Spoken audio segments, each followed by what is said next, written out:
대체 무슨 짓을 한 거야? 난 간신히 진정하고서 떨리는 목소리로 그렇게 물었다.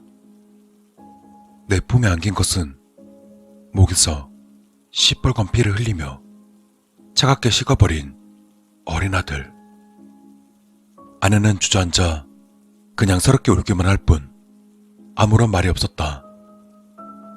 왜 이렇게 되었을까? 의사가 내게 말했었다. 되도록이면 아내를 혼자 두지 말라고. 정서적으로 매우 불안한 상태이니 무슨 짓을 할지 모른다고. 그래서 몇 달간 정말 딱 붙어서 예의주시했었다. 다만 최근 들어 별다른 일이 없어 잠시 편의점을 다녀온 것뿐. 맹세코 10분도 걸리지 않았다. 아내와 아들이 얌전히 소파에 앉아 TV를 보고 있는 걸 분명 봤었는데 고작 10분 만에 어떻게 이 사달이 난 건지 난 이해할 수 없었다. 우선 냉정해지기로 했다.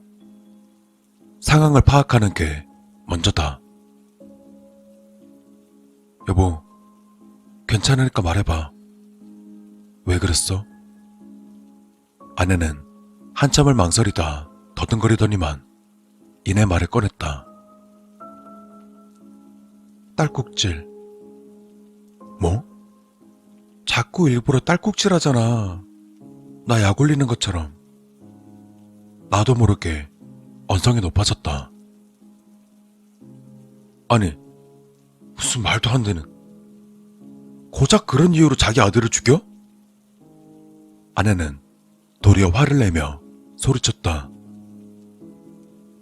당신이 그걸 못 봤잖아.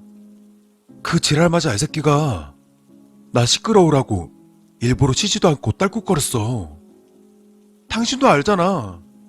그놈이 얼마나 날 못살게 구는지. 쩝쩝거리고 쿵쿵대고 콜록대면서 잠도 못 자겠다고. 분명 일부러 그러는 거야. 날 우습게 보고 일부러 괴롭히는 거라고. 그래서 죽였어. 안 그랬으면 내가 죽었을걸? 또였다. 얼마 동안 그랬던 것처럼 자기 잘못을 인정하지 않고 그저 남탓만 하고 있다. 자신의 행동에 대한 정당성만 주장하고 있었다. 이젠 반박할 마음조차 올라오지 않았다.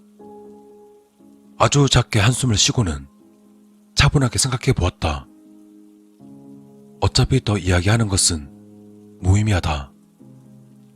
온전치 못한 아내에게 윽박질러봤자 상황을 되돌릴 수는 없었다.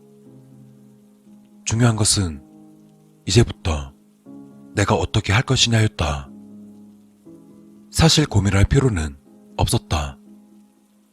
그냥 조용히 119를 부르면 될 뿐. 그저 그렇게 하면 그만이지만 몰려오는 괴로움에 이를 세게 깨물어야 했다. 그동안 얼마나 고생했는지 모른다. 자다가도 벌떡 일어나서 스탠드를 휘두르며 고함을 질러대는 아내를 보필하느라 잘나가던 직장도 관두었고 연봉의 절반도 안 되는 수준인 재택근무만 하고 있었다. 생활은 쪼들리는데 병원비에 약값에 잠도 설치고 화장실도 맘 편히 못 가면서 매 순간순간 불안했었다. 하지만 그럼에도 아내는 그 모든 것을 내 탓, 아들 탓, 그리고 주변 모든 것을 탓으로 돌리며 심지어는 자신의 짓이 아니라며 모든 잘못을 내게 떠넘기려 했었다. 그 억지와 짜증을 전부 받아내며 오로지 우리 가족이 행복하기를 바라며 그렇게 죽기 살기로 버텼건만 결국엔 이런 최악의 결과만이 남았을 뿐이었다. 갑자기 아내가 너무도 미워졌다. 난 참았던 분노가 끓어오르는 것을 느끼며 아내에게 외쳤다. 사과해. 죽은 우리 아들한테 사과하고 또 나한테 사과해. 당신 잘못을 인정하고 진심으로 사과하란 말이야. 그래봤자 의미는 없겠지만 지금으로선 제대로 듣고 싶었다. 아내가 사과만 한다면 이 감정을 억누르고 다시 시작해 볼 수 있을 것 같았다. 내가 뭘 잘못했는데 이건 다 당신 때문이야. 저 애새끼가 당신 닮아서 저렇게 멍청하고 추잡하고 지랄 맞았던 거야. 당신이 날 자꾸 구속하고 내 숨통을 조이니까 살 수가 없었어. 그러니까 다 당신 때문이야. 난 아무 잘못 없다고. 또다. 또 저 소리. 머릿속이 멍해졌다. 지금의 아내가 정상이 아니라는 건 잘 알고 있었다. 당신! 그래, 당신이 죽인 거야. 당신이 매일 날 괴롭히고 때리더니 결국 착한 우리 아들까지 죽인 거야. 당신은 살인자야. 악마 같은 살인자. 발악적으로 외치는 아내를 보며 한숨을 쉬었다.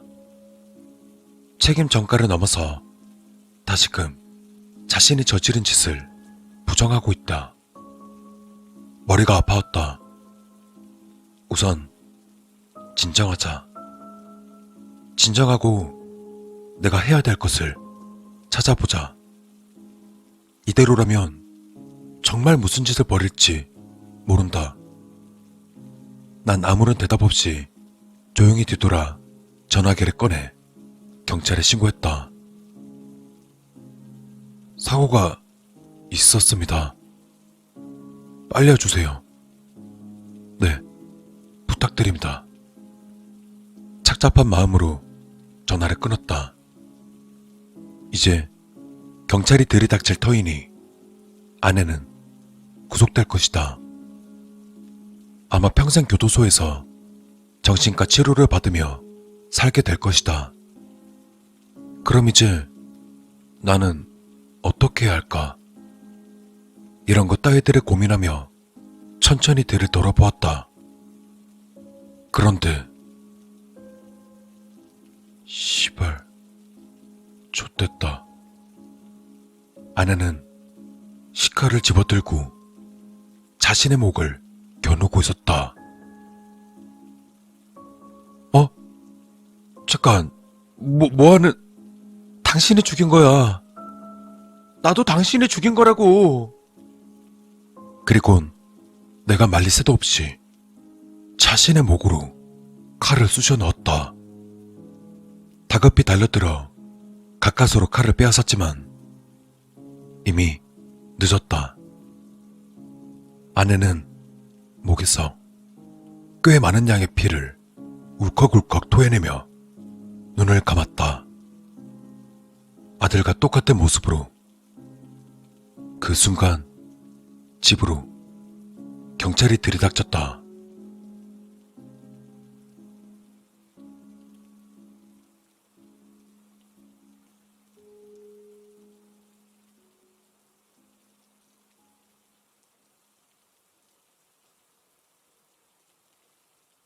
그렇게 된 겁니다. 전부 오해라고요. 전 아내와 아들을 죽이지 않았습니다. 정서적으로 불안정한 아내가 지 아들을 죽이고 자살한 겁니다. 형사의 반응은 시큰둥했다. 난 다급히 덧붙였다. 오해할 만한 상황이란 건 이해합니다. 하지만 조금만 조사해보면 금방 아실 수 있을 거예요.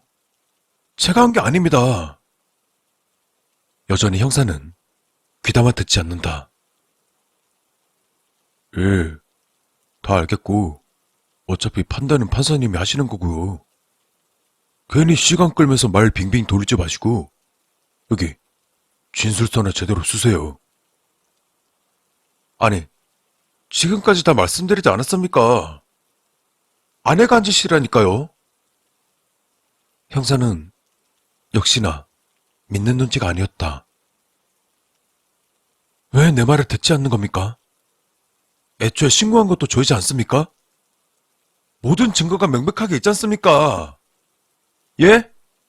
어떻게 상황을 보고 어림잡해서 죄 없는 사람을 범인으로 몰아가는 거냐고요. 왜? 진실을 외면하고 겉으로 보이는 가짜만 믿는 겁니까? 욕설이 튀어나왔다.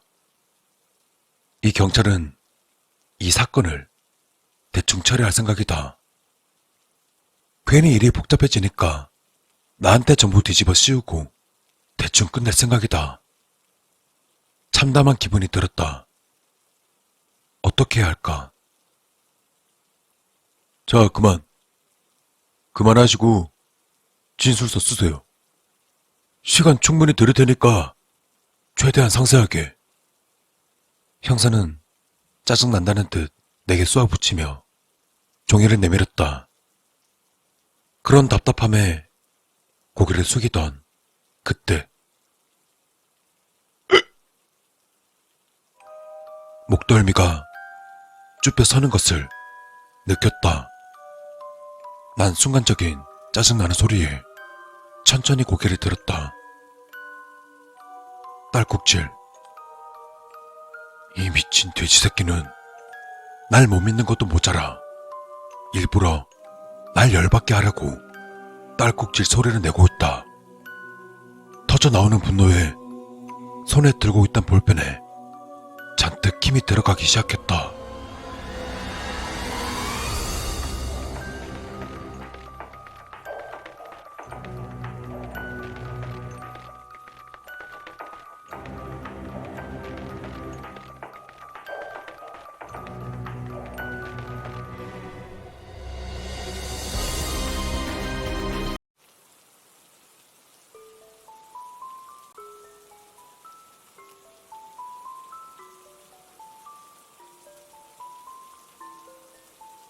그녀는 불과 1년 전만 해도 모두가 좋아하는 인기 있는 사람이었다.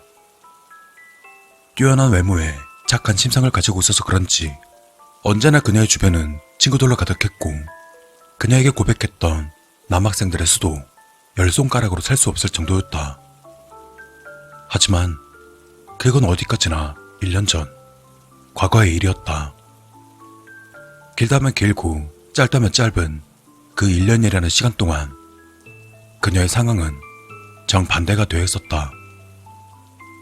그녀는 언젠가부터인지 우리 반의 왕따가 되어 있었다. 여전히 뛰어난 외모에 또 여전한 착한 심성을 가지고 있었고 남에게 피해를 주는 일 따윈 한 적 없었다. 하지만 문제는 그게 아니었다. 그녀는 신체 교환병에 걸린 환자라는 점이었다. 그 사실이 그녀를 왕따로 만들고 있었다.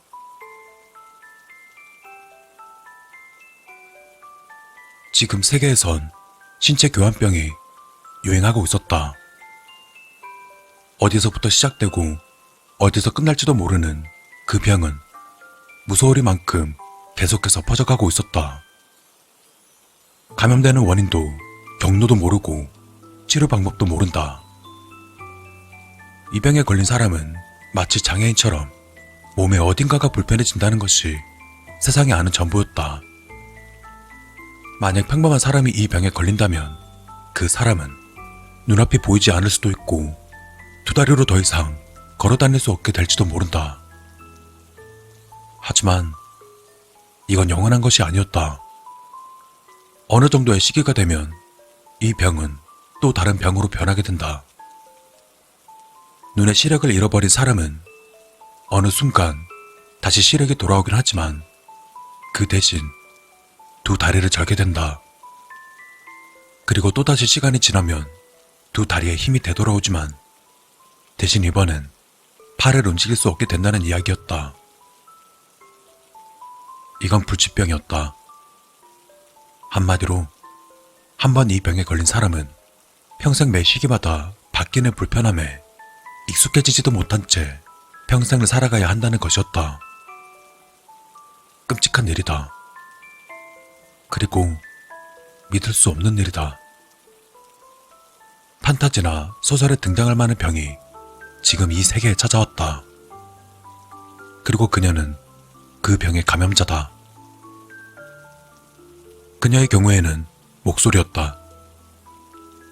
난 2학년이 시작된 3개월 동안 단 한 번도 그녀의 목소리를 들은 적이 없었다.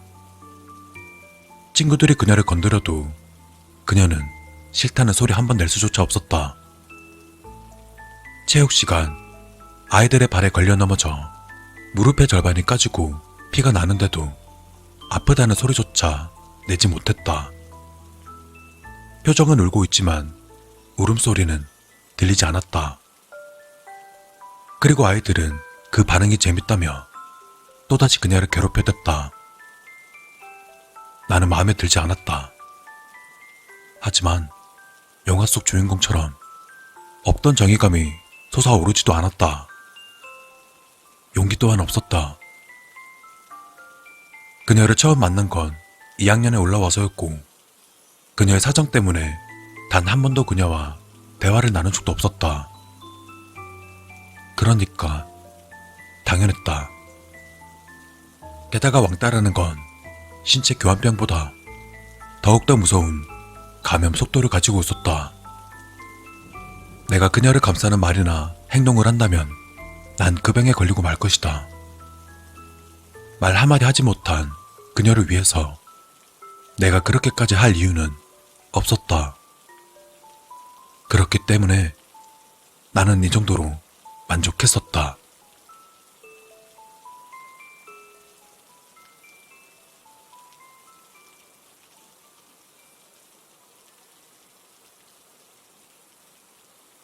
내가 처음으로 그녀와 대화를 나눈 건, 아니, 대화 비슷한 걸 나눈 건 음악 시간 때 반 남학생 몇 명이서 노래 가사를 바꿔 그녀에게 성희롱을 했던 날로부터 며칠이 지난 후였다.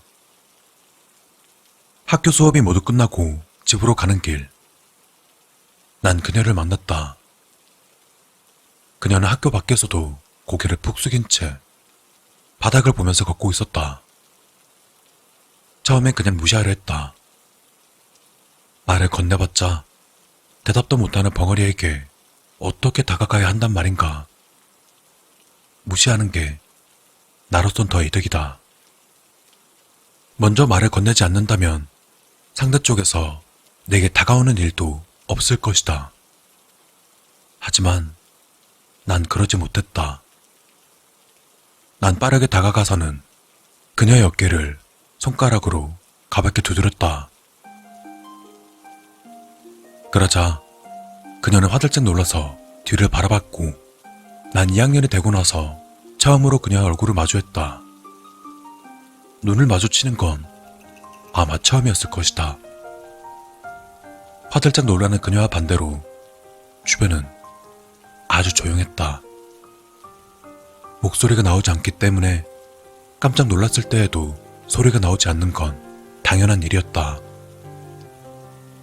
내 얼굴을 확인한 그녀는 내가 같은 반 학생이라는 사실을 알아차렸는지 불안한 표정을 지었다.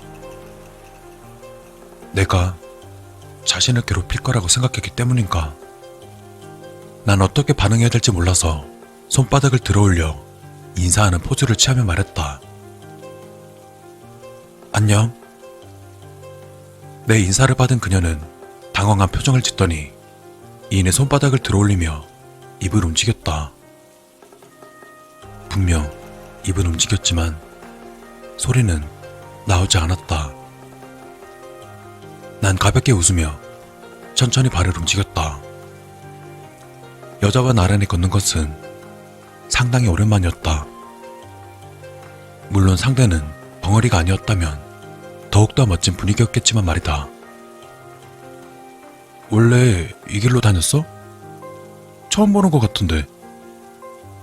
갑갑한 분위기가 싫어서 내가 먼저 입을 열었다.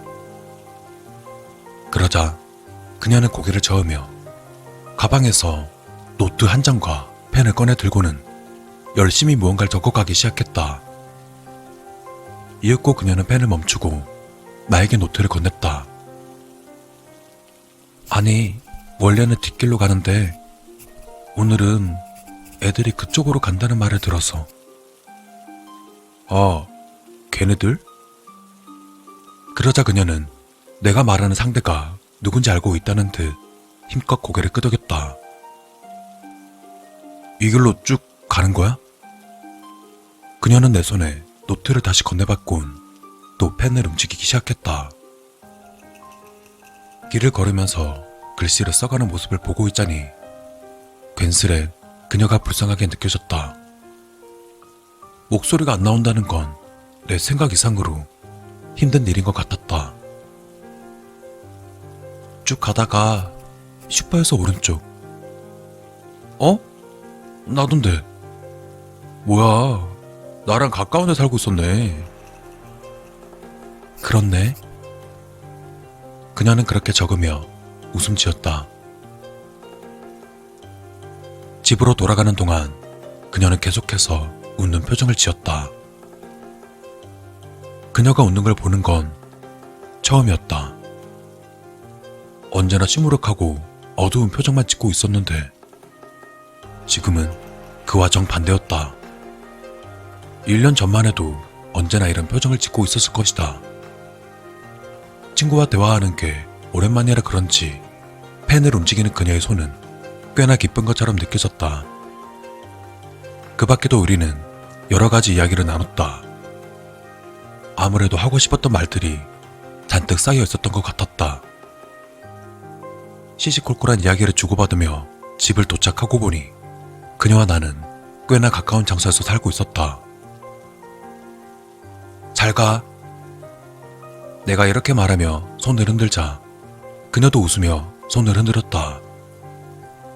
그리곤 글씨로 가득해진 노트 구석에 뭔가를 적더니 내 쪽을 향해서 들어올렸다. 그 노트엔 잘 가 라는 두 글자가 적혀 있었다. 그 일이 있었던 뒤로 그녀는 항상 그 길로만 하교했다. 난 자연스럽게 그녀와 나누는 이야기가 많아졌고 내가 청소 당번을 떼면 그녀는 그 길 모퉁이에서 날 기다리고 있기까지 했다. 그 사실은 그다지 싫지 않았다. 나 또한 학교에서 조용한 성격이라 사람과 대화를 나누는 일이 많진 않았기 때문에.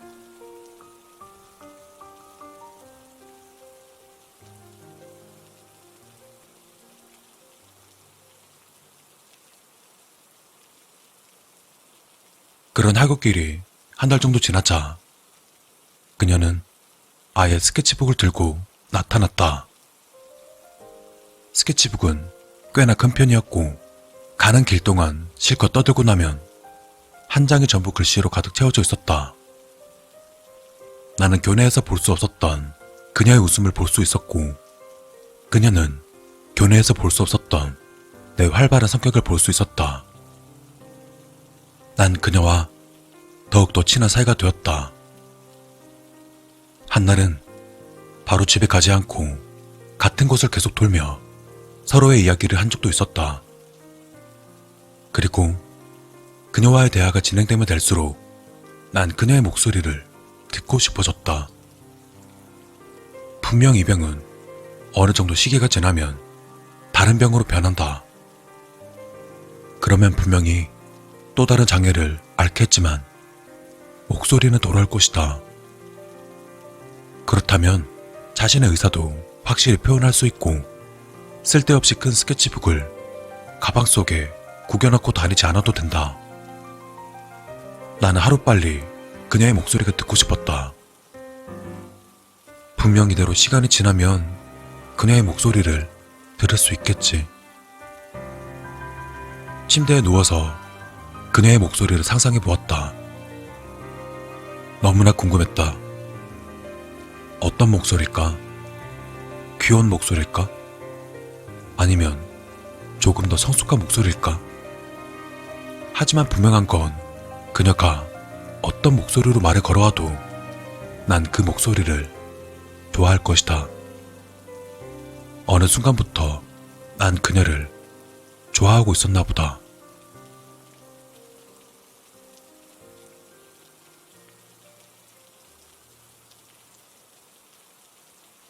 그 그 순간이었다.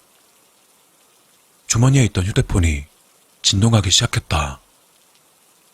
난 휴대폰의 홈 버튼을 눌러 화면을 띄웠다. 문자 메시지. 그녀에게서 온 것이다. 서로의 번호를 교환한 건 같이 등교한 지 한 달이 다 돼갈 무렵이었다. 난 서둘러 메시지를 확인했다.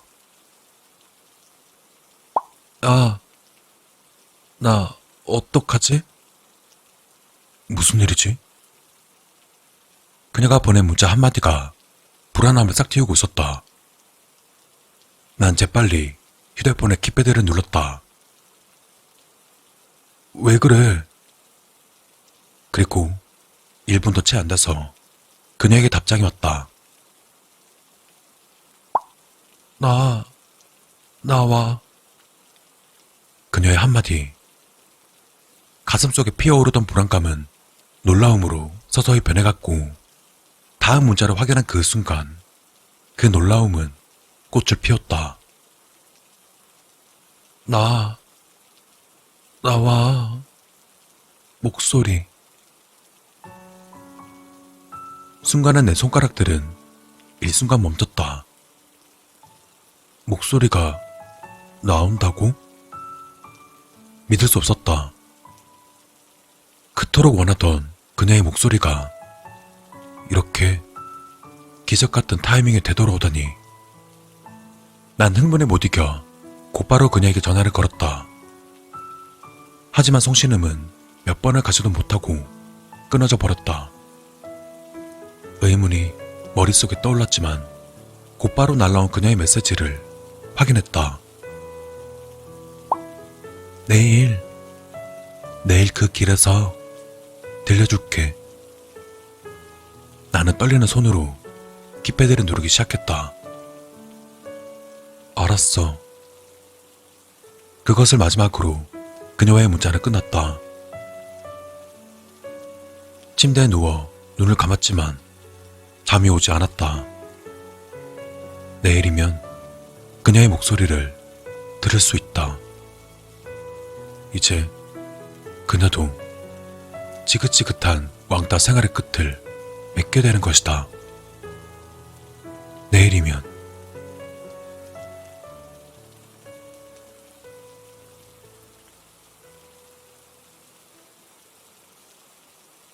내가 이렇게 그녀를 좋아했던가? 분명 몇 달 전만 해도 그녀와 나는 아무런 상관이 없는 사람이었다.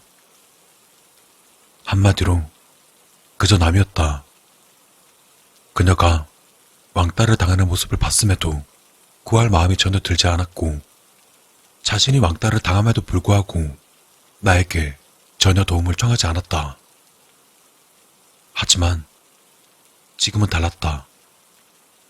그녀가 괴롭힘을 받는 모습을 보게 된다면 말하지 않아도 내가 나설 것이고, 그녀 또한 위험에 빠지면 날 찾게 될 것이다. 불과 몇 개월 만에 일어난 일이다. 그 사실이 조금은 신기하기도 하고 기분 좋게 느껴졌다. 고작 몇 달 만에 사람의 생각이 이렇게까지 변할 수 있다니. 내 얼굴엔 저절로 미소가 지어졌다. 하지만 그 미소는 그렇게 오래가지 못했다. 언제 잠이 들어버렸던 걸까? 이때 내가 잠을 자지 않았더라면 나에게 이런 일이 생기진 않았을 텐데. 후회하고 또 후회한다. 하지만 이미 돌이킬 수는 없었다. 믿을 수가 없었다. 신체 교환병. 지금까지 남의 일이라고 생각해왔었다. 그녀만의 문제라고 생각해왔었다. 하지만 그게 아니었다. 혼란스럽고 당황스러웠다. 온갖 생각이 머릿속에 섞여 두통을 만들어냈다. 하지만 내 손은 머리를 쥐어짜지 못하고 계속해서 귓볼을 잡아당길 뿐이었다.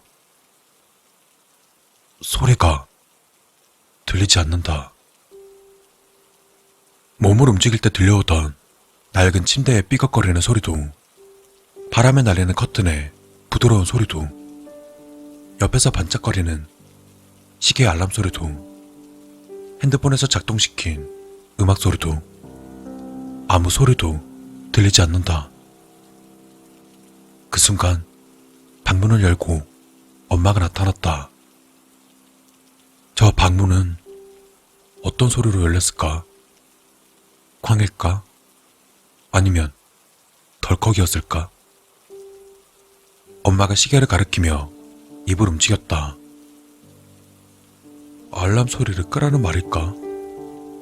하지만 지금 나에겐 알람 소리가 들리지 않는다. 멍하니 엄마의 표정을 바라보고 있자 엄마가 이상하다는 표정으로 또 입을 움직인다. 하지만 아무것도 들리지 않는다. 고요한 이명만이 귓속을 가득 채울 뿐이었다. 왜 이렇게 된 걸까? 눈물이 흘렀다. 눈물을 확인한 엄마가 다급하게 내 어깨를 흔들지만 뭐라고 하는지 들리지 않는다. 타이밍이 너무 좋지 않은 것 같다. 오늘은 그녀의 목소리가 돌아온 날이다. 그녀의 목소리를 들을 수 있게 된 날이었다. 엄마는 계속해서 입을 움직인다. 대답할 수가 없었다. 들리지 않으니까. 대답할 단어를 찾을 수 없는 건 당연한 일이다. 아무런 생각 없이 자리에서 일어나 화장실로 향한다. 대충 세수만 하고서 교복을 갈아입고 가방을 맨다. 엄마는 걱정스러운 표정을 짓지만 난 말없이 집을 나왔다. 하늘은 새하얗다. 공기도 맑았다. 소리가 들리지 않는다는 그 사실만 없었더라면 오늘은 분명 최고의 하루가 되었을 터였다. 천천히 발걸음을 옮겨 학교로 향했다. 거리에서 아무런 소리가 들리지 않으니까 이상한 기분이 들었다. 아주 조용한 방에 누워본 적 있는가? 아무것도 들리지 않으면 아주 고요하고 작은 이명이 들려온다. 그 기분을 학교 등굣길에 느낄 수 있다는 사실은 아무리 생각해도 썩 유쾌하지 않았다. 학교에 도착한 나는 나에게 손을 들어올리며 입을 움직이는 아이들을 바라보았다. 난 반사적으로 안녕이란 말을 내뱉을 뿐이었다. 몇 개의 반을 지나고 내 반을 찾아 들어가자 책상에 엎드려 있는 그녀의 모습이 보였다. 그리고 내 쪽으로 시선을 한번 옮기더니 씩 미소 지으며 다시 엎드렸다. 그녀의 모습을 보아하니 아직 학교에서 아무런 말도 하지 않은 것 같았다. 나 또한 아무런 말도 하지 않았다. 그저 아무런 생각 없이 자리에 앉아서 그녀처럼 엎드렸다. 이대로 자고 일어나면 내 귀가 원래대로 돌았으면 좋겠다고 생각했다. 그런 생각이 머릿속을 가득 채웠다. 수업 시간이 되었다. 선생님이 입을 움직였지만 뭐라고 하는지 들리지 않았다. 고요한 이명만이 1시간 동안 반복되었을 뿐이다. 하루 종일 엎드려 있을 뿐이었다. 그리고 어느새 종례 시간에 찾아왔다. 담임의 지루한 종례가 미치도록 듣고 싶은 적은 이번이 처음이었다. 친구들이 모두 교실에 나섰고 나 또한 천천히 자리에서 일어났다. 그리고 교실의 구석엔 이미 그녀가 없었다. 먼저 그 길에서 기다리고 있는 것 같았다. 난 천천히 그 길로 향했다. 그녀에게 난 무슨 말을 해야 될까? 그저 아무 일도 아닌 듯 미안, 나 소리가 안 들려 라고 해야 될까?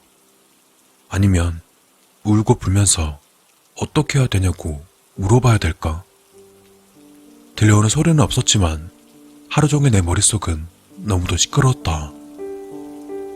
금방이라도 터져버릴 것 같은 두통은 계속해서 나를 괴롭혔다.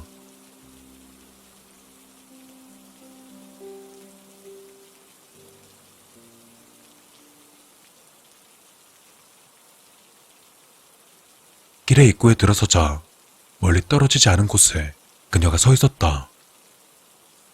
익숙한 모습이었다. 몇 개월 동안 봤던 그녀의 모습. 언제나 먼저 서서 큼지막한 스케치북과 펜을 들고 내게 환한 웃음을 보이던 그 모습. 하지만 이번엔 스케치북이 들려있지 않았다. 그 사실을 강조하려는 듯 자신의 두 손에 아무것도 없다고 호소하는 밝은 제스처를 취했다. 난 천천히 그녀에게 다가갔다. 그리고 그녀와 마주봤다. 그녀는 배시시 웃으며 내 앞에서 휴대폰을 꺼냈다. 그녀가 휴대폰을 만지작거리자 내 주머니에 들어있던 휴대폰의 진동이 느껴졌다. 난 휴대폰을 꺼내 그녀에게서 온 메시지를 확인했다. 목소리 들려줄까? 그 문자에 눈물이 나올 것 같았다. 소리를 들을 수 없다는 사실보다 그녀의 목소리를 듣지 못하게 됐다는 사실이 더 슬프게 다가왔다. 난 떨리는 손으로 휴대폰의 키패드를 눌러서 그녀에게 메시지를 보냈다. 응. 그녀는 내가 보낸 메시지를 확인하더니 씩 웃으며 내 두 눈을 가렸다. 그리고 그렇게 1분의 시간이 흘렀다. 서서히 손을 내린 그녀는 또다시 폰을 만지작거리며 나에게 메시지를 보내었다. 어때? 눈에서 눈물이 흘렀다. 그러자 그녀는 당황한 듯 입을 움직이며 내 얼굴을 살폈다. 들리지 않았다. 분명 지금 그녀가 나에게 말을 했겠지만 전혀 들리지 않았다. 귓속은 계속해서 작은 이명이 채우고 있었다. 난 천천히 입을 움직였다. 목소리 예쁘네. 난 분명 그렇게 말했지만 내 목소리가 나에겐 들리지 않았다. 하지만 그녀는 내 목소리를 들은 듯 미소를 지어 보였다. 그러면서 계속 입을 움직였다. 듣고 싶었다. 그녀의 목소리를. 뭐가 그리 기쁜지 그녀는 미소를 지으며 계속해서 입을 움직였다. 나는 또다시 입을 열었다. 천천히. 그리고 별일 아닌 듯이.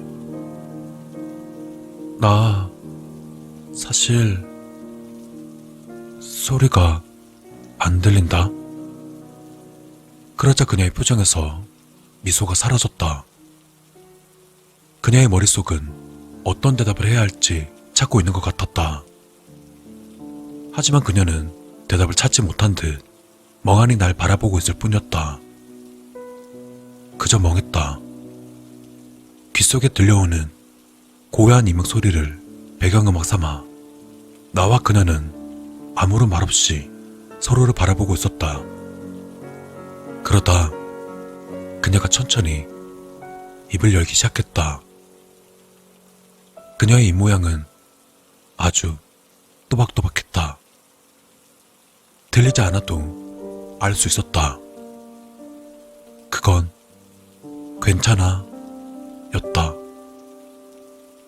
그러더니 자신의 가방을 이리저리 뒤지기 시작했다. 그리고 내 눈앞에 들이민 것은 다름 아닌 스케치북이었다. 이걸 왜 들고 다녀? 내가 묻자 그녀는 주머니에서 펜을 꺼내더니 스케치북에 이리저리 적기 시작했다. 그냥 이거 아직 반 정도 남았어. 내가 이거 반 채우고 나서 돌아왔으니까 이거 다 채웠을 때 너도 괜찮아질 거야. 스케치북의 하얀 도화지를 바라보며 나는 살며시 웃음 지었다. 귀에서 들려오는 건 이명소리가 전부였지만 난 확실히 그녀의 목소리를 들을 수 있었다. 그건 내가 생각했던 것 이상으로 귀엽고 성숙하고 아름다운 목소리였다. 집에 갈까? 응. 이번엔 그녀가 나보다 앞서 걸었다. 난 그녀의 뒤를 따라 걸었다. 그리고 그제서야 그녀가 왼쪽 다리를 전다는 사실을 알 수 있었다. 목소리를 되찾은 대신 다리가 많이 아픈가 보다.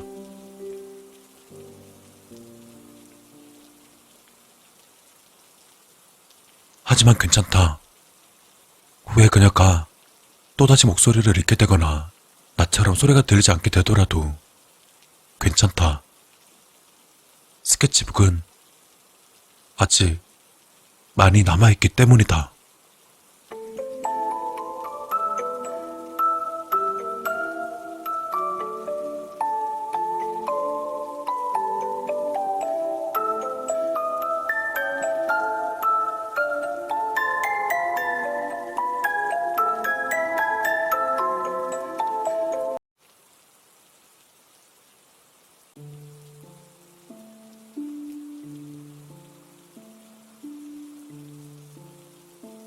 나쁜 짓을 하고 있다고는 생각하지 않는다. 단지 창밖을 망원경으로 보고 있을 뿐이다. 근처의 집을 엿보거나 하는 게 아니니까 괜찮지 않은가? 언제부터였을까? 이따금씩 밤에 혼자 있을 때면 아파트 베란다에서 망원경을 통해 강 건너편의 번화가를 바라보곤 한다. 관음증 같은 것은 전혀 없었지만 어느덧 이것은 습관이 되었고 지금은 나의 가장 큰 즐거움이 되었다. 퇴근길의 회사원들, 술에 취해 소란을 피우는 대학생들, 열대어처럼 울긋불긋하게 차려입은 여자들, 여기저기서 호객을 해대는 호객꾼에 어째서인지 깊은 밤 혼자 어슬렁거리는 학생까지.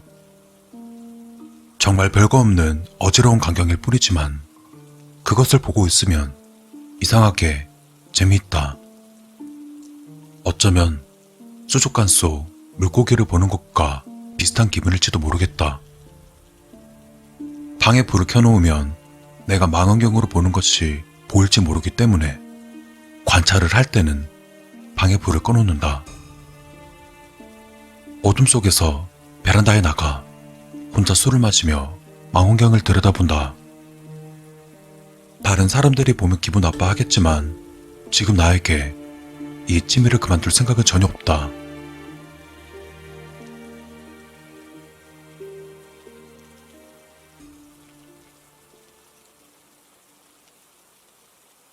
그날 역시 나는 맥주를 마시면서 한가로이 베란다에서 밤바람을 쐬고 있었다.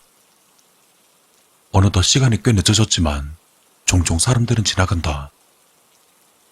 오히려 재미있는 것을 볼 수 있는 시간대는 대체로 사람들의 왕래가 줄어드는 심야 시간이다. 술에 취해 싸워대는 것은 몇 번씩이나 봤었다. 한 번은 어떤 남녀가 빌딩 틈 사이에서 야릇한 행위를 하고 있었다. 그리고 멀리서 봐서 확실치는 않지만 칼 같은 것을 손에 든 낡은 복장의 노숙자가 같은 곳을 몇 번이고 왕복하는 것을 보기도 했다. 하지만 그날 내가 보고 있던 것은 만취해서 벽에 기댄 채 정신을 잃은 정장 차림의 남자였다. 내가 처음 베란다에서 나왔을 때부터 계속 거기 앉아 있었다.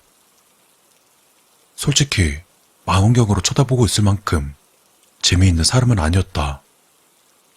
그저 정신을 잃고 가만히 앉아있을 뿐이니까. 초가을이니 방치한다 한들 얼어 죽진 않을 테니. 난 맥주 한 캔만 더 마시고 방으로 들어가 잘 생각이었다. 그런데 맥주를 들고 돌아오자 주저앉은 남자 주변에 몇 명의 사람이 서 있었다. 언뜻 보고서도 무언가 위화감이 느껴진다. 망원경을 들여다보자 나는 위화감의 정체를 알 수 있었다. 남자를 둘러싸고 있는 것은 유치원에 다닐 법한 수준의 어린 아이였던 것이다. 모두 3명. 멀어서 자세히 보이진 않지만 아마 사내 아이가 2명이고 여자아이가 1명인 것 같았다. 아무리 심해라고는 해도 종종 이 시간대에 아이들을 본 적은 있다. 하지만 보호자도 없이 아이들만 3명 있는 것은 누가 봐도 비정상적이다. 아이들이 술에 취한 아버지를 마중 나왔나 생각도 해봤지만 지금 시간은 새벽 3시 반이다.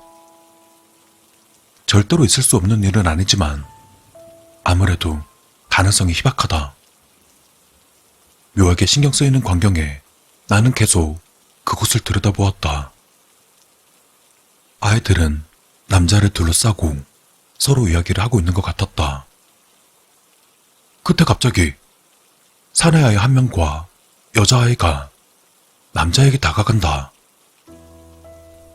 마치 짐을 옮기는 것 같이 대충 남자의 양팔을 잡고는 엄청난 속도로 질질 끌며 냅다 달리기 시작했다. 어안이 벙벙해진 내 시야에서 그들은 눈 깜짝할 사이 건물 틈으로 사라졌다. 아무리 2명이라 해도 그 나이대의 아이들이 어른을 그렇게 빠르게 끌고 갈 수 있을 리 없다. 아니, 성인이라고 해도 힘들 것이다. 마치 꿈이라도 꾸는 기분이었지만 망원경 너머로 꿈이 아니라는 듯 남아있는 1명의 사내 아이가 보인다. 아이는 방금 전까지 남자가 앉아있던 벽 앞에서 가로등 불빛을 받으며 가만히 서 있다.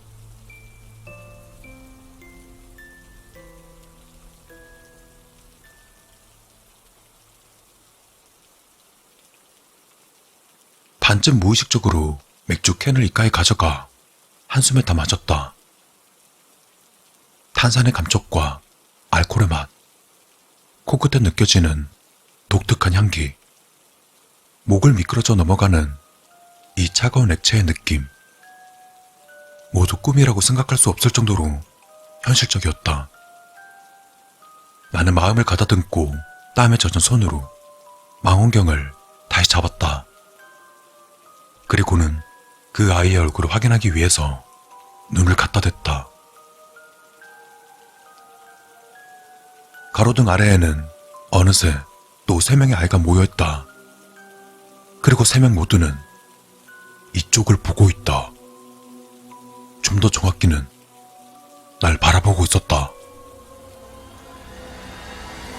얼굴은 그림자가 져서 보이지 않지만 분명 3명 모두의 얼굴들은 내 쪽으로 향하고 있었다. 난 겁에 질려 반사적으로 망원경에서 눈을 떼고 일어선다. 육안으로 보는 강 건너편 가로등 아래에는 아무것도 없었다. 어떻게 된 것인지 혼란에 빠져 다시 망원경에 눈을 댄다. 무엇인가가 움직인다. 그쪽으로 망원경을 옮기자 3명의 아이들은 어느새 강을 건너와 있었다. 그리고는 3명 모두 내 아파트 쪽으로 다가오고 있다. 걷는 모습들이 어쩐지 기묘하다. 마치 사람의 가죽을 뒤집어 쓰고 사람인 척 움직이고 있는 것 같이 부자연스럽다. 그리고 오싹할 만큼 빠르다.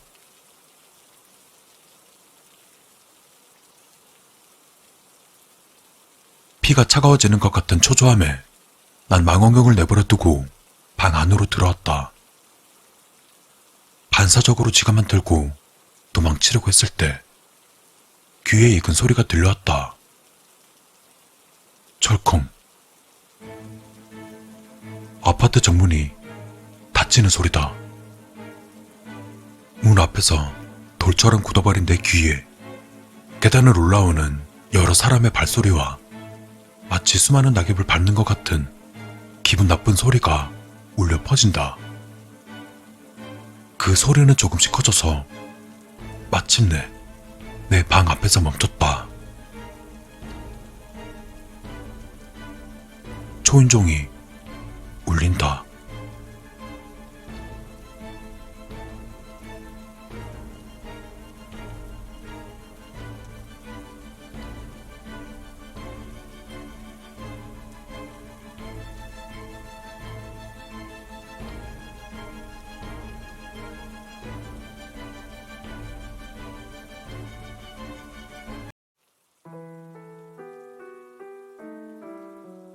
자취하니까 돈을 써야 될 것이 너무 많은 것 같다. 월세라든지 생활비라든지 음식값이라든지 난방비와 전기세를 내는 것도 장난이 아니었다. 아르바이트를 하고 있긴 했었지만 돈은 금세금세 빠져나갔다. 난 통장 잔액을 멍하니 바라보았다. 이번 달 역시 빠듯하게 살아야 할 것 같다. 어디서 현금 다발이라도 떨어졌으면 좋겠다. 그런 쓸모없는 생각 따위를 하면서 컴퓨터 앞으로 앉아 인터넷을 둘러보았다. 난 마땅히 할 게 없어 여러 사이트들을 의미 없이 둘러보고 있는데 눈에 띄는 글이 있었다. 1011회 로또 당첨자 1명 208억 수령. 이럴 수가. 208억? 부러움 가득한 표정으로 그 글을 클릭하니 당첨자 소감이 짤막하게 적혀 있었다. 좋은 꿈을 꿔서 오랜만에 복권을 사봤는데 1등이 됐네요. 저 사람은 얼마나 행복할까. 단번에 저런 큰 돈이 들어왔으니. 순간 나도 복권을 사볼까 했지만 이성이 나를 붙잡았다. 예전에 3개월가량 꾸준하게 복권을 샀었지만 모조리 꽝만 나온 기억이 떠올랐다. 생활비조차 부족한 상황에 생돈을 날리고 싶지는 않았다. 그렇다고 부러움이 사라질 리는 없었다. 괜히 난 미련이 남아 검색창으로 1등 당첨금 또 1등 당첨자들을 검색하기 시작했다. 난 멍하게 한참을 그러고 있다 보니 신기할 만큼 눈에 띄는 점이 있었다. 1등 당첨자 대다수들은 복권을 구매하기 전 좋은 꿈을 꿨다는 것이다. 조상님 꿈부터 피 흘리는 꿈, 또 돼지 꿈까지. 꿈의 내용은 상당히 다양했지만 모두 길몽이라는 공통점이 있었다. 고작 꿈을 좋게 꿨다고 1등에 당첨됐다는 것이 믿겨지진 않았지만 수많은 글들을 보니 묘하게 신뢰가 갔다. 나도 좋은 꿈 하나 안 꾸나? 그런 꿈을 꾼다면 복권을 사도 돈이 아깝지 않을 것 같은데. 생각이 여기까지 이어지자 꼭 한 번쯤은 길몽을 꿔보고 싶었다.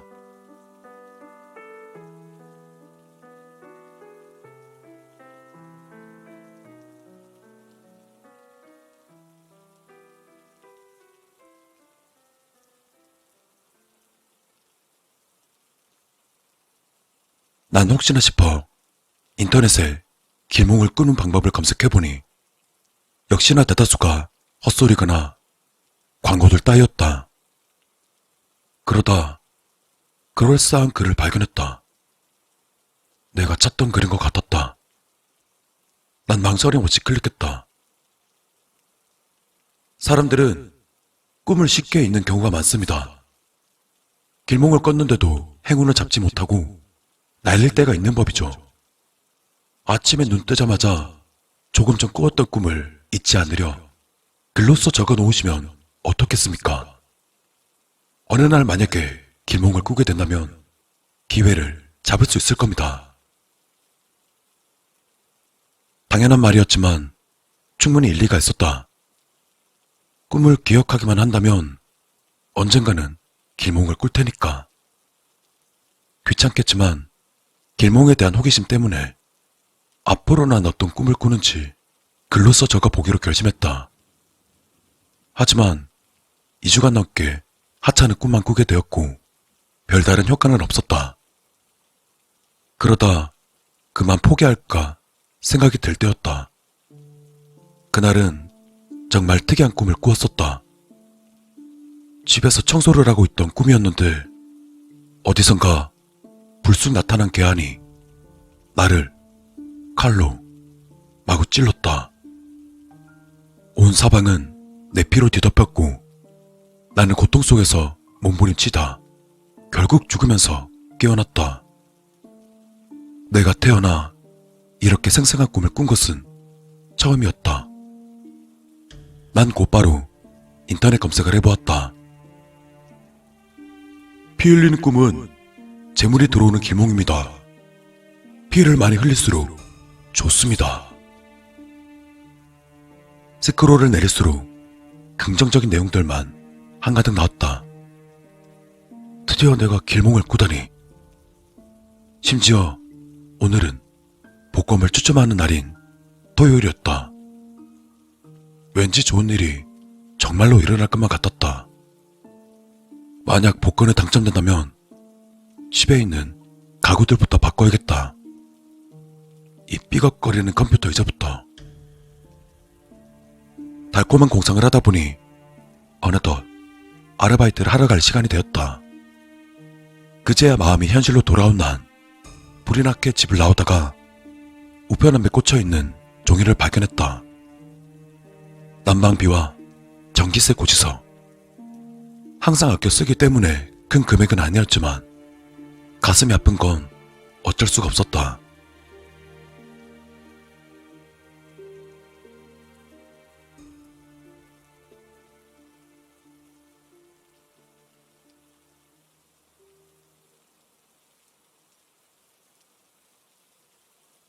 하루 종일 비가 내려 아르바이트를 하기에 좋은 날은 아니었다. 그렇게 겨우 일을 마쳤을 땐 어느새 저녁 7시가 넘어 있었다. 나는 망설임 없이 곧장 편의점으로 가서 복권을 3만원어치 구매했다. 난 집으로 향하며 용지에 적힌 번호들을 훑어보자 느낌이 나쁘지 않았다. 내가 꾸었던 꿈이 현실처럼 생생하고 길몽이었으니 1등은 아니어도 2등이나 3등 정도는 가능하지 않을까? 어쩐지 오늘따라 날씨가 꿀꿀했지만 내 발걸음은 가벼웠다. 그런데 집에 들어간 순간 이상한 기분이 들었다. 거실과 안방에 불이 켜져 있다. 집을 쭉 둘러보던 나는 고개를 갸웃거릴 수밖에 없었다. 어떻게 이럴 수가 있지? 전기세 때문에 냉장고를 제외하곤 항상 전기를 끊어놓고 외출하는데 쉽게 말이 안 되는 상황이었지만 길몽을 꾸게 되어서 워낙 들뜬 상태였으니 난 그렇게 생각하고 곧바로 TV를 켰다. 아직 추첨 시간까지 20분이 남은 상태였다. 마땅히 할 것도 없어 꾸었던 꿈을 인터넷에 다시 검색해 보았다. 역시나 좋은 내용들만 한가득이다. 내가 청소하는 것도, 피를 흘리는 것도, 괴한에게 죽는 것도 모두 길몽이었다. 글들을 보며 두근거리고 있을 때 추천 방송이 시작했다. 그리고 결과는 모조리 꽝이었다. 3만원치 구매한 복권 중 당첨된 건 하나도 없었다.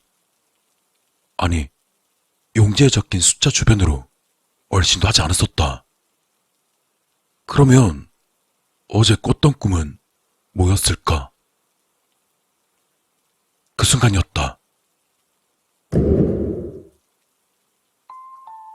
어디선가 굉장히 강하게 문이 닫히는 소리가 들렸다. 어찌나 소리가 컸던지 내 집안에서 들린 건가 하는 착각이 들 정도였다. 대체 어느 집이 문을 저렇게 세게 닫는 거야? 깜짝 놀라서 한동안 중얼거리던 나는 다시금 복권 용지를 바라보았다. 정말 맞은 게 하나도 없었다. 확인이라도 한 번 더 하고 싶어 TV를 바라보았지만 추천 방송은 이미 끝난 뒤였고 뉴스가 시작되었다. 무기징역을 선고받은 살인범이 오늘 탈옥하는 일이 일어났습니다. 시민 여러분은 TV를 끄고 스마트폰으로 당첨 번호를 재차 확인해 보았지만 모조리 꽝이었다. 허탈감이 느껴졌지만 이게 현실이었다. 복권 용지를 버리고 난 뒤 난 컴퓨터 의자에 앉았다. 게임이라도 하면서 스트레스를 풀어야 할 것 같다. 그리고 할 만한 게임을 찾고 있을 무렵이었다. 갑자기 내 몸뚱아리가 뒤로 넘어가더니 바닥으로 고꾸라졌다. 난 당황한 채 상황을 파악해보니 매번 삐걱거리던 의자가 결국 부서져 버린 것이었다. 집안의 온 사방은 의자 파편들로 난리가 났다. 순식간에 넘어지면서 허리를 삐끗하긴 했지만 일단 잔해물들을 치우는 게 우선이었다. 난 빗자루를 들고 와 파편을 쓸어 모았다. 그러다 문득 이상한 기분이 들었다. 어제 꿈에서도 이렇게 청소를 하고 있었는데 기묘한 상황에 잠시 넋을 잃고 있을 때였다. 문이 닫히는 듯한 소음이 다시 한번 들렸다. 근데 우리 집 안에서 나는 듯한 거대한 소리였다. 분명 위층이나 아래층일 테지만 나는 왜인지 불길한 느낌이 들어 소리가 들린 안방으로 걸어갔다. 방은 한 치 앞도 안 보일 정도로 어두웠다. 조심스럽게 스위치를 눌러 불을 켰다. 특이한 점은 보이지 않았다. 그제서야 난 안도의 한숨을 내쉬며 불을 끄려던 순간이었다. 방 구석에 있는 장롱 문틈 사이로 무언가가 희미하게 보였다. 저건 뭘까? 동그란 물체였는데 어두워서 무엇인지 쉽게 구분되지 않았다. 한동안 그 물체를 주시하던 난 마침내 깨달았다. 저건 사람의 얼굴이었다.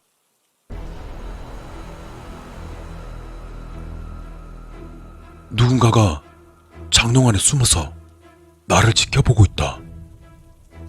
온몸에 소름이 돋았다. 현실을 부정하고 싶었지만 정체 모를 사람과 지금 난 분명 서로 눈을 마주치고 있었다. 그러다 내가 천천히 뒷걸음질을 치려고 할 때였다. 장롱의 문이 벌컥 열리더니 장발의 남성이 튀어나왔다. 손에는 기다란 칼을 들고 있었다. 나는 미친 듯이 달리기 시작했다. 현관문을 거침없이 열어버리고 계단을 반쯤 구르다시피 빠져나왔다. 뒤를 힐끔 보았을 때 남성은 기괴한 표정을 지으며 빠르게 뛰어오고 있었다. 난 이를 악물고 사정없이 달렸다.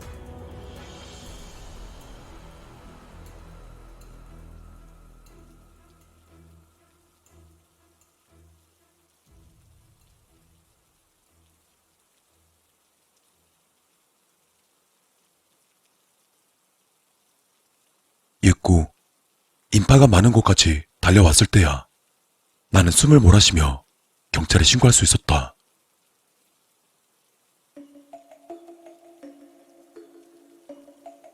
얼마 되지 않아 알게 된 사실이지만 그 남성은 살인범이었다. 그리고 난 정말 운이 좋았다고 덧붙여 주었다. 또 결정적인 신고를 했다면서 현상금 3천만 원까지 받게 되었다. 그때 내가 꾸었던 꿈은 정말 길몽이었던 것이다. 하지만 이런 길몽이라면 다시는 꾸지 않았으면 좋겠다.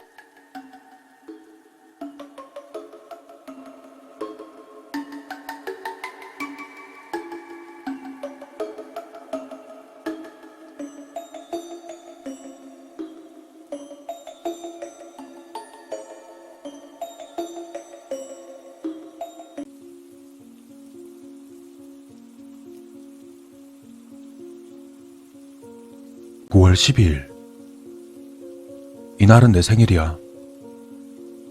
대략 13년 전이었지. 지금부터 내가 아주 재밌는 얘기 하나 해볼게. 내가 다니는 그 학교는 약간 언덕 위에 있는 초등학교였어. 난 항상 학교 가는 게 싫었어.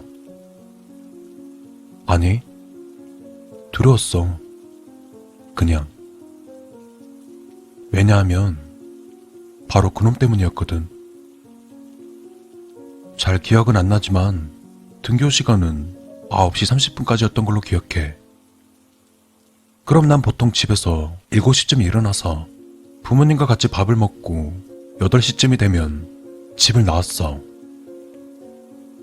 왜 이렇게 일찍 나왔냐면 그놈 때문이었어. 그놈은 항상 자기를 데리러 오라고 했었거든. 내가 8시에 집을 나와서 그놈 집 창문 앞에 도착하면 8시 20분이야. 그럼 난 그곳에서 그놈 이름을 부르지. 난 그저 그놈의 알람 시계이자 노예이며 화날 때마다 마구 때릴 수 있는 샌드백이었어. 그렇게 내가 그놈 집 앞에서 이름을 부르면 그놈은 그제야 일어나서 30분 동안 씻고 밥을 먹고 나와. 그동안에 난 뭐하냐고? 그냥 죽치고 있는 거야. 그놈 집 앞에서. 비가 오나 눈이 오나 늘 한결같이 말이야. 그리고 그날은 내 생일이었어. 그놈은 머리를 안 감았는지 까치집을 지은 채로 집을 나와서는 날 보자마자 뺨을 한 대 때렸어. 내 뺨을 때린 이유가 뭔지 아직도 난 모르겠어. 그냥 때린 거였고 난 그냥 맞은 거였지. 한 번은 내가 왜 때리냐고 물어본 적도 있었지만 말대답을 했다는 이유로 오히려 더 맞았어. 그리고 내가 벌겋게 부어오른 뺨을 잡고 있을 때면 그놈은 말했어. 야, 울기만 해라. 어? 당신들아, 내가 울면 어떻게 되는지 알아? 궁금하지? 내 눈물을 그놈에게 들키면 다른 쪽 뺨을 맞았어. 혹여나 내가 울지 않았다면 그냥 무시하고 학교로 향해 갔지. 그리고 너무나 당연하게도 그놈 가방은 늘 내가 메고 다녔어. 학교에 도착할 때까지. 좀 더 정확히는 학교에 도착해서 교실에 들어설 때까지네. 그놈이 자리에 앉고 책상에 엎드릴 때까지 기다렸다가 그제야 나는 책상 옆에 만들어진 걸쇠에 그놈 가방을 살며시 걸어놓고 나왔지.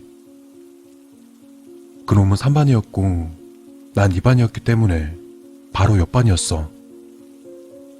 그나마 같은 반이 아니었기에 난 너무나 다행이다 라는 생각을 수천 번, 아니 수만 번씩 했었지. 그렇게 학교가 끝나면 난 다시 3반에 들어가서 그놈 가방을 들쳐매고 나와. 당연히 그럼 그놈도 나오겠지? 뭐? 이제 집에 가냐고? 아, 그럴 리가. 난 그놈 뒤를 따라다녀야 했고 언제나 그놈은 학교가 끝나면 학교 앞에 있는 분식집에 들러서 자기 혼자 떡볶이와 오뎅을 먹어. 그동안 난 병신처럼 분식집 앞에 서 있는 거야. 집 지키는 개새끼 마냥. 그렇게 그놈이 음식을 다 먹고 나오면 다시 학교를 향해. 정확히는 학교 안에 위치한 놀이터지. 그곳에 가서 미끄럼틀 위에 보면 작은 공간 있잖아. 그곳에서 난 다시 뺨을 맞아. 그놈은 웃고 있지. 내가 울기만을 기다리면서 등교할 땐 울면 때리겠다. 하교할 때는 안 울면 때리겠다. 뭐랄까, 변덕이 심한 새끼였지. 어? 너 우네? 너 지금 우는 거야? 내가 맞은 곳이 아파서 우는 게 아니야. 난 정말 서러웠어. 그 어린 나이에 서러운 감정을 다 느꼈어. 어렸던 내가. 이 새끼가 대체 뭔데 나한테 이런 짓을 하는 걸까? 또 난 왜 이 새끼한테 이런 수모를 당해야 하는 걸까? 대체 언제까지 이런 짓을 계속해야 하는 걸까? 이 생각을 학교 다니는 동안 하루도 빠짐없이 수천 번씩 해왔어. 궁금증이 생길 거야. 왜 선생님이나 부모한테 말하지 않았는지. 다른 친구도 있었을 텐데 하고 말이야. 그놈은 나한테 말했었어. 네가 다른 애랑 놀면 때릴 거고 선생한테 꼰지르면 그때도 때릴 거고 부모님한테 말하면 그땐 너네 누나까지 때릴 거라고. 그래. 지금 생각하면 참 우습기도 하지. 하지만 그때 난 정말 무서웠어. 이 새끼가 날 정말 죽일 수도 있다는 압박감에 시달려가면서 그렇게 살았다고.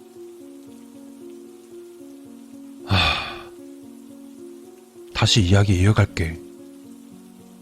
미끄럼틀 위에서 뺨을 맞고 눈물을 흘리기 시작하면 그 새끼는 나한테 노래를 부르도록 시켰어. 아직도 기억난다. 이승기의 삭제. 보통 사람이 울면 호흡이 잘 안 되잖아. 우차싸였나? 거기서 김신영이 개그하던 것도 기억나네. 무튼 호흡이 저렇게 나오는 상태에다가 목소리도 갈라져. 그런 상태에서 노래를 부른다 생각해봐. 그놈은 그걸 즐겼어. 내가 눈물, 콧물 훌쩍거리면서 노래 부르는 모습을 보는 걸. 그렇게 노래가 끝이 나면 치아에 튀김이 끼었다고 빨리 가서 이쑤시개를 구해오라고 해. 항상 똑같은 레파토리였어.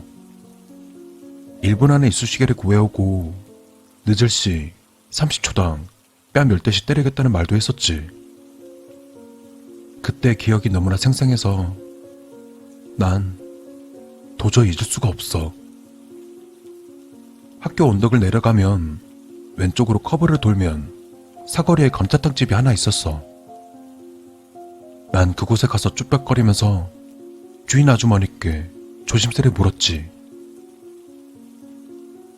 죄송한데요, 이쑤시개 하나만 가져가면 안 돼요? 라고. 첫날 나를 본 그 아주머니는 별 대수롭게 생각하지 않았지만 내가 2번, 3번 찾아가니까 그 아줌마가 문득 나한테 그러더라. 너 누구한테 맞았니? 올 때마다 항상 얼굴 빨개져가지고 울었던 것 마냥 눈도 부어있고. 누가 괴롭히니? 난 못해. 지금껏 후회를 한다. 차라리 그때 그 아주머니께 말씀드리고 신고할걸. 부모님한테 전화라도 할걸. 그 자리에서 난 아무것도 아니라 말하고 나와버렸어. 그리고 내가 학교 놀이터로 돌아갔을 때 그놈은 자기가 차고 있던 전자시계 타이머를 보여주면서 야, 1분 늦었다. 20대 맞아야지. 그렇게 난 또 맞는 거야. 사람을 괴롭히는 것?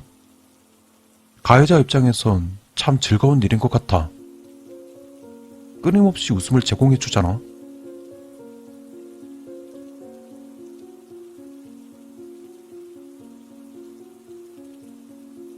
그러다 어느 날 하루는 내가 너무너무 화가 나서 그놈한테 그랬어.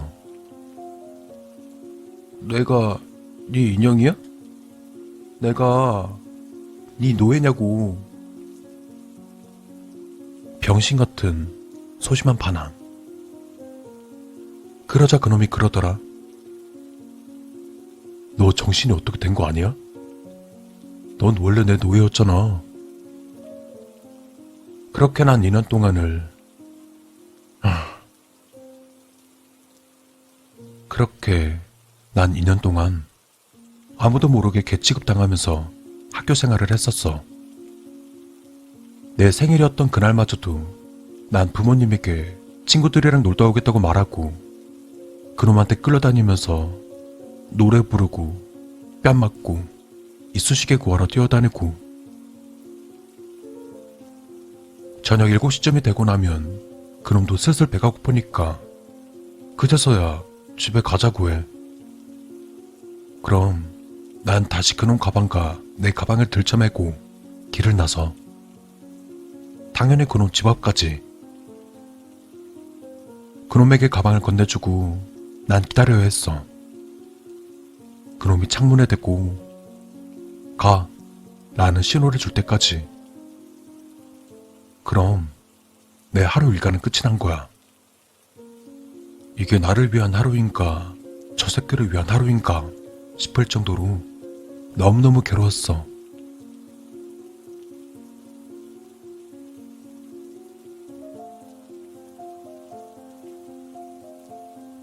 그놈 때문에 공부는커녕 어떻게 하면 저 새끼를 벗어날 수 있을까 하는 생각에 시험 또한 매번 낮은 점수를 받았지. 이 상황을 알 턱이 없는 부모님은 언제나 나에게 면박을 주셨지. 넌 어떻게 된 애가 매 시험 때마다 이 모양이니? 어? 이것도 성적표라고 가져왔냐? 단 하나뿐인 우리 누나. 내게 관심이 없는 건 아니었지만 내가 그놈한테 끌려다니고 있다는 사실 또한 모르고 있었어. 그때는 아마 방학이었을 거야. 난 방학이 되면 시골에 내려가 있곤 하는데 나에게 여름방학이란 유일하게 그놈을 벗어날 수 있는 기회였어. 약 20일 동안 시골에 내려가 있다가 서울로 올라왔는데 누나가 터미널에서 날 마중 나와 있었어.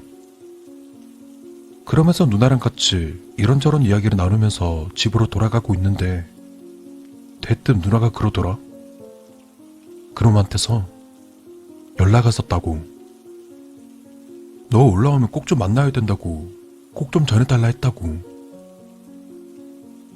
그 이후론 기억이 너무 흐릿해.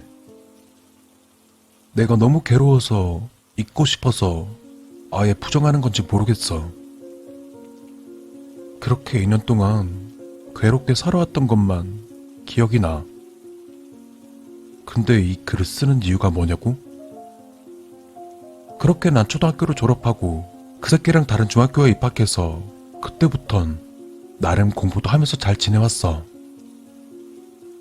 고등학교 때는 담임 선생이 본인 사적인 일로 받은 스트레스를 학생들한테 폭행으로 푸는 모습을 보고 더 이상 학교 다니면서 저런 꼴 보기 싫다고 자퇴를 했지만, 그리고 군입대를 한 뒤에 검정고시를 합격했어. 그리고 현재 나이 25살. 사회에 나와서 같이 일하는 사람들과 별탈 없이 잘 지내고 있고 날 끔찍이도 사랑해주는 사람도 내 곁에 있어. 그런데 내가 이걸 왜 쓰냐? 내가 군대 입대하기 전에 외국에서 결혼해 살고 있는 누나가 톡을 보내오더라. 야, 너 초등학교 다닐 때 왜 걔 있잖아. 너랑 잘 붙어 다니던 걔 말이야. 걔 뮤직뱅크에 나오더라? 긴가민가 하다가 검색해보니까 너랑 같이 다니던 그 애 맞던데? 이게 대체 무슨 소릴까? 난 그 새끼 잊었다고 생각했는데 누나가 언급한 그 새끼 이름에 다시금 손에 땀이 나기 시작했고 인터넷을 검색했더니 가수로 데뷔를 했더라고. 아이돌 그룹으로. 거기가 또 한 번 내 뺨을 치더라. 지금도 그 새끼 무대 나와서 춤추고 노래하는 거 보고 있는데 난 그 새끼 볼 때마다 정말 이거 하나만 물어보고 싶어. 그때 나한테 왜 그랬는지, 그리고 그때 나한테 그렇게 못된 짓을 해놓고 당당하게 TV에 얼굴을 쳐내밀고 다니냐고. 그리고 후에 듣기로 중학교 때 일진생활 하면서 애들 핑 뜯고 다니고 술 담배는 그냥 기본이고 진짜 그냥 생양아치라는 얘기가 있었거든. 나한테 그런 짓 한 것도 모자라서 허구한 날 죄 없는 애들 패고 다니고. 그런데 그 새끼가 TV에 나와서 당당하게 웃음을 머금고 팬들에게 인사하고 뭐? 바퀴벌레를 무서워한다느니. 아유 씨발, 나 참 진짜 말이 안 나오네. 너무너무 화가 나. 미칠 것 같아. 내가 그 새끼 때문에 얼마나 고통스러운 하루하루를 지냈는지가 생각이 나고 너무너무 서럽고 정말 도저히 참을 수가 없어서 이렇게나마 글로 쓴다. 이렇게라도 하지 않으면 미쳐버릴 것 같아. 아니, 난 미쳤어. 그냥.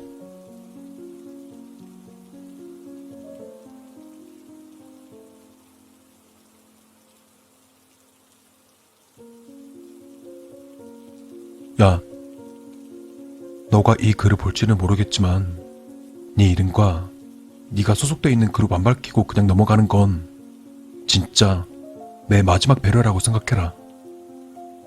정말 너무 화가 나서 있는 그대로 대한민국 모든 사람들이 듣고 알 수 있도록 다 폭로하고 싶은데 그렇게 하면 괜히 또 나한테도 영향이 미치니까 가만히 있는 거다.